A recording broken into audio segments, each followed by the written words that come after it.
사도신경으로 우리의 신앙을 고백하며 11월 2일 화요일 새벽 예배를 하나님께 올려드리겠습니다.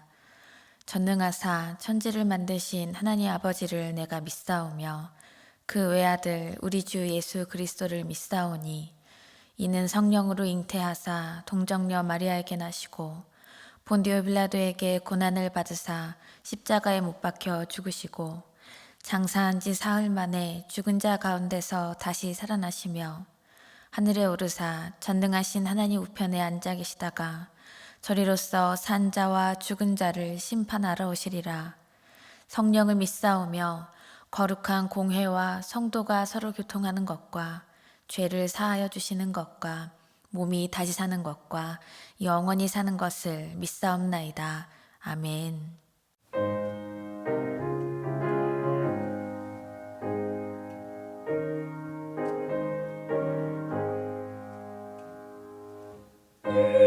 위대하신 구세주여 내가 비오니 죄인으로 하실 때에 날 부르소서. 주여 주여 내가 비오니 죄인으로 하실 때에 날 부르소서.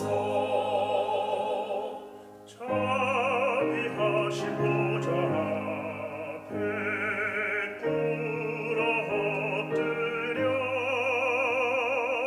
자복하고 회개하니 믿음 주소서. 주여 주여 내가 비오니 죄인으로 하실 때에 날 부르소서. 주의 공로 의지하여 주께 가오니 상한 마음을 고치시고 구원하소서. 주여 주여 내가 비오니 죄인으로 하실 때에 날 부르소서. 만복 근원 우리 주여 위로하소서. 우리 주와 같으시니 어디 있을까. 주여 주여 내가 비오니 죄인으로 하실 때에 날 부르소서. 오늘 우리에게 주시는 하나님의 말씀은 사사기 1장 11절로 21절까지의 말씀입니다. 거기서 나아가서 드빌의 주민들을 쳤으니 드빌의 본 이름은 기럇세벨이라. 갈렙이 말하기를 기럇세벨을 쳐서 그것을 점령하는 자에게는 내 딸 악사를 아내로 주리라 하였더니 갈렙의 아우 그나스의 아들인 온니엘이 그것을 점령하였으므로 갈렙이 그의 딸 악사를 그에게 아내로 주었더라. 악사가 출가할 때에 그에게 청하여 자기 아버지에게 밭을 구하자 하고 나귀에서 내림에 갈렙이 묻되 내가 무엇을 원하느냐 하니 이르되 내게 복을 주소서. 아버지께서 나를 남방으로 보내시니 샘물도 내게 주소서 하매 갈렙이 윗샘과 아랫샘을 그에게 주었더라. 모세의 장인은 겐 사람이라. 그의 자손이 유다 자손과 함께 종려나무 성읍에서 올라가서 아란 남방의 유다 황무지에 이르러 그 백성 중에 거주하니라. 유다가 그의 형제 시므온과 함께 가서 스밧에 거주하는 가나안 족속을 쳐서 그곳을 진멸하였으므로 그 성읍의 이름을 호르마라 하니라. 유다가 또 가사 및 그 지역과 아스클론 및 그 지역과 에그론 및 그 지역을 점령하였고, 여호와께서 유다와 함께 계셨으므로 그가 산지 주민을 쫓아내었으나 골짜기의 주민들은 철병거가 있으므로 그들을 쫓아내지 못하였으며, 그들이 모세가 명령한 대로 헤브론을 갈렙에게 주었더니 그가 거기서 아낙의 세 아들을 쫓아내었고, 베냐민 자손은 예루살렘에 거주하는 여부스 족속을 쫓아내지 못하였으므로 여부스 족속이 베냐민 자손과 함께 오늘까지 예루살렘에 거주하니라. 아멘. 사랑의 하나님, 이 새벽 우리를 깨우시고 하나님 앞에 영광의 예배자로 서게 하시니 감사합니다. 주님 주신 이 생명 가지고 오늘도 주의 나라와 그 뜻을 위하여 살아가는 복된 인생을 우리가 살게 하여 주시옵소서. 우리의 모든 것을 다 아시고 다스리시는 하나님, 나의 주인 되신 하나님을 인정하며 하나님이 원하시는 그 뜻이 무엇인지 날마다 말씀 앞에 비추어 보며 살아가는 우리의 인생 되기 원합니다. 나를 자녀 삼아 주신 하나님의 그 크신 은혜를 입은 자답게 하나님의 말씀과 그 뜻하심에 온전한 순종으로, 또한 온전한 믿음으로 하나님께 더 가까이 나아가는 우리의 인생이 되도록 인도하여 주시옵소서. 그래서 이 땅에서 거룩한 하나님의 나라를 이루어가는 우리의 모든 거룩한 인생 되게 하여 주시옵소서. 모든 것을 주님께 맡기며 예수님의 이름으로 기도드립니다. 아멘. 할렐루야. 이 새벽 하루의 가장 처음 시간을 하나님께 올려드리고 구별하여 드리는 우리 모든 성도님들 위해 하나님의 그 크신 은혜가 충만하게 임하기를 간절히 축원합니다. 이 시간 말씀을 듣고 하나님의 마음을 깨닫는 그 성령의 지혜를 오늘도 우리에게 풍성히 부어주실 줄 믿습니다. 끝날 때까지 끝난 것이 아니다라는 말이 있습니다. 미국의 전설적인 야구 선수 요기 베라의 유명한 어록 중에 하나입니다. 승리를 두고 정말 첨예하게 대립할 때, 그리고 패배의 낭떠러지 끝자락에서도 승리를 위해서 포기하지 않겠다는 이 다짐을 보여줄 때 이 말들을 많이 인용하는 것을 볼 수 있습니다. 하지만 승부는 그렇게 보는 게 맞죠. 어느 정도의 승리란 없습니다. 승리가 아니면 패배일 뿐입니다. 우리가 이제 사사기 말씀을 묵상하기 시작했는데요. 사사기 앞에 놓인 이 여호수아서를 잠깐 보면 여호수아는 끝날 때까지 끝난 것이 아니다. 이것의 의미를 이미 알고 있었습니다. 숱한 전쟁을 치른 이 여호수아는 가나안 정복 이 전쟁의 영웅이나 마찬가지이죠. 그가 나이가 들고 마지막 고별 설교를 하면서 이런 말씀을 합니다. 여호수아서 24장 14절 15절 말씀을 보시면, 그러므로 이제는 여호와를 경외하며 온전함과 진실함으로 그를 섬기라. 너희의 조상들이 강 저쪽과 애굽에서 섬기던 신들을 치워버리고 여호와만 섬기라. 만일 여호와를 섬기는 것이 너희에게 좋지 않게 보이거든 너희 조상들이 강 저쪽에서 섬기던 신들이든지 또는 너희가 거주하는 땅에 있는 아모리 족속의 신들이든지 너희가 섬길 자를 오늘 택하라. 오직 나와 내 집은 여호와를 섬기겠노라 하니, 이렇게 말씀하고 있습니다. 여호수아는 하나님께서 허락하신 그 땅을 차지하고 그 다음에 그저 그냥 승리에 취해서 안주하지 않았습니다. 경계를 분명히 해야 한다는 것을 분명히 알고 있었죠. 여호수아서를 보면 가나안 족속을 다 정복하지 못한 이 이야기들이 크게 조명되지 않아서 그렇지 승승장구하는 것 같아도 하나님이 명령하신 이 가나안 완전 정복의 길은 이 여호수아도 아직 멀게만 느껴졌을 것입니다. 이스라엘 백성이 자신의 능력으로 승리를 취하여서 스스로 하나님의 백성이 되는 것이 절대 아닙니다. 하나님께서 예비해 주신 그 승리와 그 평강은 하나님의 말씀에 온전히 순종하고 하나님을 온전히 신뢰하고 의지할 때, 그럴 때 이 백성 가운데 또한 우리에게 임하는 것입니다. 그래서 여호수아는 마지막까지 오직 여호와를 섬기라, 이렇게 이 백성들에게 당부하고 있는 것이죠. 여호수아의 말에 이스라엘 백성들은 이렇게 답합니다. 여호수아 24장 16절, 백성이 대답하여 이르되 우리가 결단코 여호와를 버리고 다른 신들을 섬기기를 하지 아니하오리니, 이렇게 대답을 하는데요. 이 백성들의 결단이 정말 결단코 변치 않으면 좋을 텐데 가나안 정복은 계획한 대로 실현되지 못합니다. 하나님께서 가나안 족속을 다 몰아내라고 말씀하신 그 이유는 무엇입니까? 이스라엘이 그저 그곳에서 부강한 민족을 이루라고 주신 수행평가의 차원의 일이 아닙니다. 가나안을 몰아낸다는 것은 지극히 영적인 일이었기 때문입니다.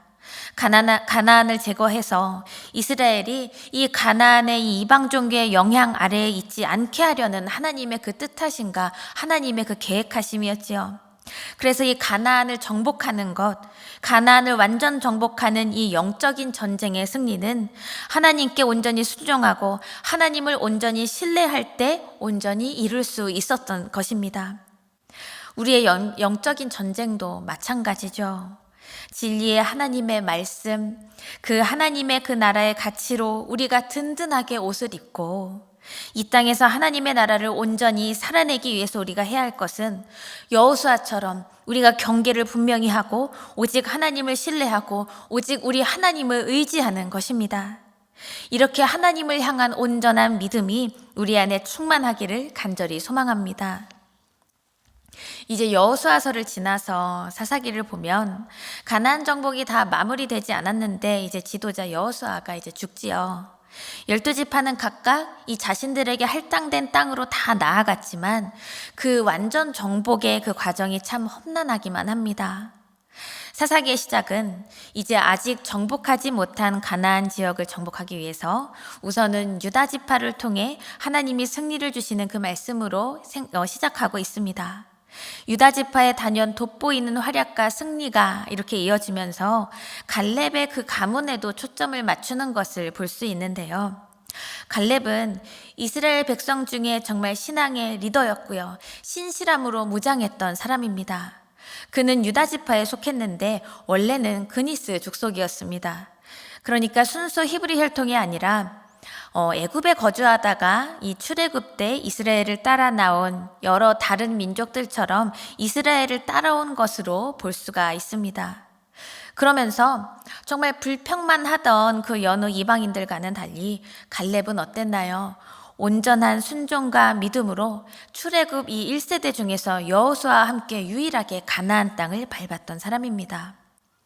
이제 갈렙이 기랴세벨이라는 곳을 점령하려고 합니다. 오늘 본문의 11절부터 15절까지 이 기랴세벨을 치는 이 본문은요, 사실 여호수아서 15장 15절에서 19절에 나와 있는 그 내용의 반복이라 할 수 있습니다. 사사기에서는 오늘의 이 전쟁 이야기를 여호수아 사후의 사건처럼 보도하고는 있지만 가나안 남부 지역을 정복하는 이 말씀의 흐름 안에서 한 번 더 이 기사가 편입된 것으로 생각하면 되겠습니다. 오늘 말씀의 12절을 보시면 갈렙이 말하기를 기랴세벨을 쳐서 그것을 점령하는 자에게는 내 딸 악사를 아내로 주리라 하였더니 이렇게 말씀하고 있는데요. 이 말씀을 보면 이제 기랴세벨을 함락시키는 것이 쉽지 않구나라는 것을 추측할 수가 있겠습니다. 갈렙이 자신의 딸 악사를 내어준다고 약속할 정도로 이 기랴세벨은 사실 난공불락의 요새와도 같지 않았을까 상상할 수 있겠지요.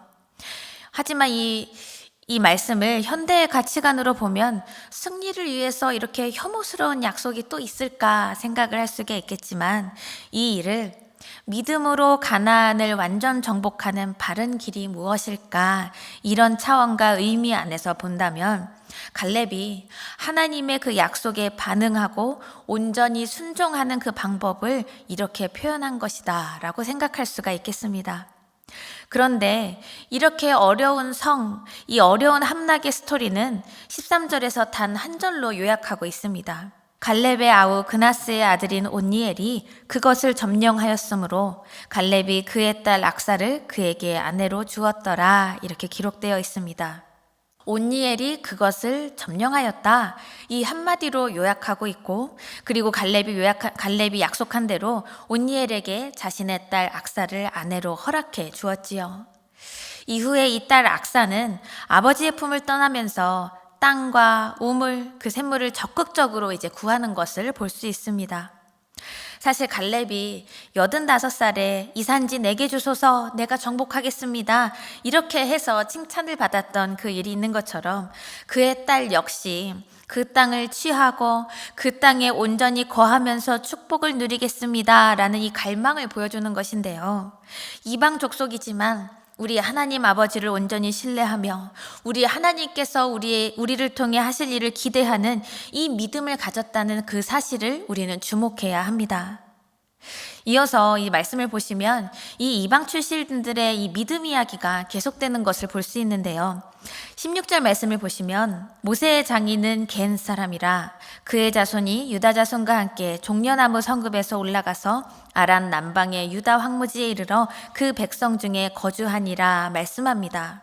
여기서 종려나무 성읍은 여리고를 뜻하고 있습니다. 아마 여리고에 종려나무가 많아서 이렇게 붙여진 이름인데요.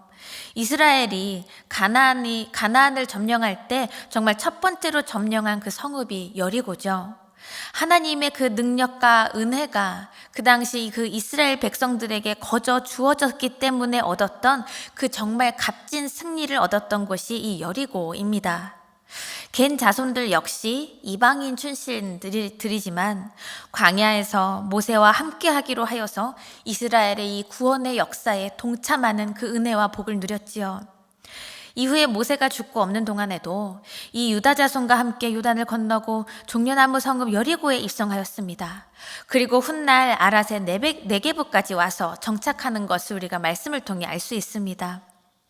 사실 이 사사기 말씀에서 악사와 겐 자손의 이야기가 뜬금없이 여겨질 수도 있겠지만 진실하고도 파격적으로 하나님을 신뢰하고 그 말씀에 순종하는 그 믿음 위에 있다면 이방인이나 이스라엘 백성이나 하나님의 그 구원의 은혜가 차별 없이 임한다는 그 하나님의 그 깊으신 섭리와 그 마음을 이 말씀들을 통해서 보여주고 있는 것입니다. 하나님이 기뻐하시는 그 신실한 믿음 위에 우리의 인생이 그리고 여러분의 가정이 든든히 서서 우리도 이 구원의 은혜를 온전히 충만히 누리며 하나님 앞에 감사함으로 기쁨으로 나아갈 수 있기를 간절히 소망합니다. 이후에 17절, 18절 말씀에서도 이제 유다 지파가 시므온 지파도 같이 연합하여서 가나안 거주민을 진멸하는 이 말씀이 나옵니다. 17절을 보시면 유다가 그의 형제 시므온과 함께 가서 스밧에 거주하는 가나안 족속을 쳐서 그곳을 진멸하였으므로 그 성읍의 이름을 호르마라 하니라 기록되어 있습니다. 가나안 정복 기사에 이제 처음으로 진멸하다라는 표현이 나왔습니다. 진멸한다는 것은 곧 하나님의 말씀에 전적으로 순종하는 것입니다. 하나님의 은혜가 임한 곳에 불순종의 죄는 함께 있을 수가 없습니다. 죄는 전적으로 진멸되어져야만 하는 것이죠. 이것이 유다와 시므온이 가나안 사람을 쳐서 진멸해야 했던 이유입니다. 이것이 바로 하나님이 우리에게 원하시는 그 진정한 정복인 줄 믿습니다. 나의 인생에서 지금 내가 진멸해야 할 것은 무엇일까요? 내가 완전히 끊어내야 할 것은 무엇일까요?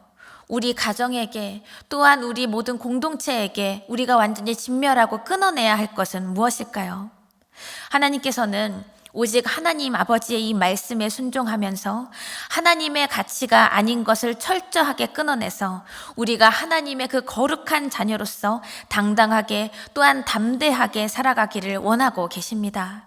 그렇게 세상 가운데 하나님의 영광을 드러내는 자녀로 날마다 우리가 나아갈 수 있기를 간절히 축원합니다. 이렇게 완전한 순종, 완전한 승리를 거두는 이 말씀이 이 말씀의 이 화려한 엔딩이 되면 좋을 텐데요. 19절 말씀에 이르러 보면 다시금 이 정복의 내용이 처참하게 무너지는 모습을 볼 수 있습니다. 여호와께서 유다와 함께 계셨으므로 그가 산지 주민을 쫓아내었으나 골짜기의 주민들은 철병거가 있으므로 그들을 쫓아내지 못하였으며 라고 말씀하고 있습니다. 이 19절의 이 한 절의 말씀 속에요, 기쁨과 절망의 순간이 한꺼번에 다 등장하고 있습니다. 여호와 하나님께서 유다와 함께 하셔서 산지의 주민을 쫓아냈지만 철병거가 있는 그 골짜기의 주민들은 쫓아내지 못했다라는 것이죠. 이 상황이 얼마나 우리의 마음을 무너지게 하는지, 우리의 마음도 이러한데 우리 하나님 아버지의 마음은 얼마나 심히 깊이 무너졌을까요? 여러분, 우리 하나님이 철병거보다 약하신 분이십니까? 사실 유다는 하나님의 능력을 온전히 신뢰하지 않았습니다. 지금까지 이들이 이루어낸 이 승리를 하나님이 아니라 내 힘으로 일궈낸 승리로 착각하면서 살아왔습니다. 지금 이 영적 전쟁의 승리는 내가 노력하고 내가 바쁘게 움직여서 얻은 승리가 아니라는 것이죠. 하나님의 주권 아래에서 하나님이 전적으로 함께 하시고 지켜 보호하시고 일하셨기 때문에 하나님의 능력으로 정말 든든하게 옷 입혀주셨기 때문에 승리한 것인 줄 믿습니다. 하나님의 주권 아래에서 이렇게 있었다는 것을 느끼지도 못했던 이 유다는 자신들의 힘을 가나안 족속의 힘과 비교할 수밖에 없었고, 그래서 철병거가 있는 골짜기 주민들을 쫓아내지 못했습니다. 결국 끝까지 남아있는 이 가나안 주민들은요, 이스라엘 백성을 끝까지 괴롭히는 가시가 되는 것을 우리는 앞으로의 말씀을 통해서 알 수 있습니다. 믿음 없이 사는 사람은 하나님이 때때로 남겨두신 나의 약점을 패배거리로만 생각합니다. 믿음이 없이 사는 사람은 나의 약함을 인간의 강함 앞에 비추어 보고 그래서 질 수밖에 없다, 못한다, 이것을 상식이라고 착각합니다. 사랑하는 여러분, 철병거를 가진 족속을 쫓아내지 못한 것은 합리적인 선택이고 상식적인 거라고 할 게 아니라 사명을 다하지 못했다는 것을 우리가 기억해야 합니다. 이것은 바로 불순종이죠. 하나님께서 때때로 남겨주신 나의 연약함과 나의 약함을 우리 스스로를 잘 아실 것입니다. 하지만 나의 약함과 나의 연약함을 다른 것이 아니라 하나님의 뜻 가운데 비추어 볼 수 있는 우리의 믿음이 될 수 있기를 원합니다. 이것이 하나님이 원하시는 믿음이고 이것이 하나님이 말씀하시는 전적인 순종인 줄 믿습니다. 또한 이것이 하나님의 임재 가운데 하나님과 정말 친밀하게 교제하는 영적인 승리의 길이라는 것을 믿고 나아가기 원합니다. 이렇게 가나안 족속을 정말 완전히 진멸해야만 하는 이 사명을 다하지 못한 것은 유다 지파의 문제만이 아니었습니다. 이제 21절 이하의 말씀들을 계속 보시면 이스라엘의 모든 지파가 그들의 땅에서 가나안 족속을 쫓아내지 못하였습니다. 나중에 사사기에서는 쫓아내지 못한 게 아니라 쫓아내지 않은 것이다 라고 표현하기도 하는데요. 그런 결과 어떻게 되나요? 내가 옳다고 여기고 그런 죄 가운데에서도 그것이 죄의 길인 줄 모르는 어두운 시대를 이제 곧 맞이하게 되는 것이죠. 사랑하는 여러분, 유다는 어느 정도만 하나님께 순종하고 어느 정도까지만 하나님을 신뢰하였습니다. 어느 정도 순종하고 어느 정도 타협하는 것은 완전한 믿음이 아닙니다. 반쪽짜리 순종은 하나님이 기뻐 받으시지 않으십니다. 우리가 하나님을 향해서 전심으로 예배하지 못할 때가 있고 전심으로 하나님의 뜻에 순종하지 못할 때가 있고 하나님한테 그냥 내가 가진 것 중에 남는 것, 필요 없는 것, 그런 것들 올려드릴 때가 얼마나 많은지요. 우리가 때로는 이렇게밖에 하지 못하는 것은 하나님을 신뢰하는 믿음이 없기 때문입니다. 나의 상식과 나름 내가 잘한다고 여겨지는 합리적인 계산들, 이런 것들 다 내려놓고 단순하게 하나님의 뜻 가운데 순종하는 우리의 인생 되기 원합니다. 최후 승리를 얻기까지 정말 어느 정도 이긴 것이 다 이긴 것이 아닙니다. 어느 정도만 말씀 따라가는 것이 온전한 순종의 길이 아닙니다. 여러분, 끝날 때까지 끝나지 않았습니다. 하나님은 우리에게 말씀하셔요. 진멸하라, 진멸하라. 하나님의 섭리를 인간의 합리성에 빗대어서 우리를 속이는 거짓 우상과 세상같이 진멸하라. 경계를 구분하고 온전히 진멸하라. 이 말씀을 오늘 우리가 우리의 마음 가운데 새기고 우리가 영적으로 깨어서요, 경계를 분명히 하고 하나님의 그 진리의 말씀, 하나님 나라의 그 가치에 우리의 모든 것을 맞추십시오. 그렇게 하나님의 임재 가운데 친밀하게 교제하면서 우리가 영적 전쟁에서 온전히 승리하는 우리 모두의 인생이 되기를 간절히 축원합니다. 다 함께 주기도문 하시며 오늘의 예배를 마치겠습니다. 하늘에 계신 우리 아버지여, 이름이 거룩히 여김을 받으시오며 나라가 임하시오며 뜻이 하늘에서 이루어진 것 같이 땅에서도 이루어지이다. 오늘 우리에게 일용할 양식을 주시옵고 우리가 우리에게 죄 지은 자를 사하여 준 것 같이 우리 죄를 사하여 주시옵고 우리를 시험에 들게 하지 마시옵고 다만 악에서 구하시옵소서. 나라와 권세와 영광이 아버지께 영원히 있사옵나이다. 아멘.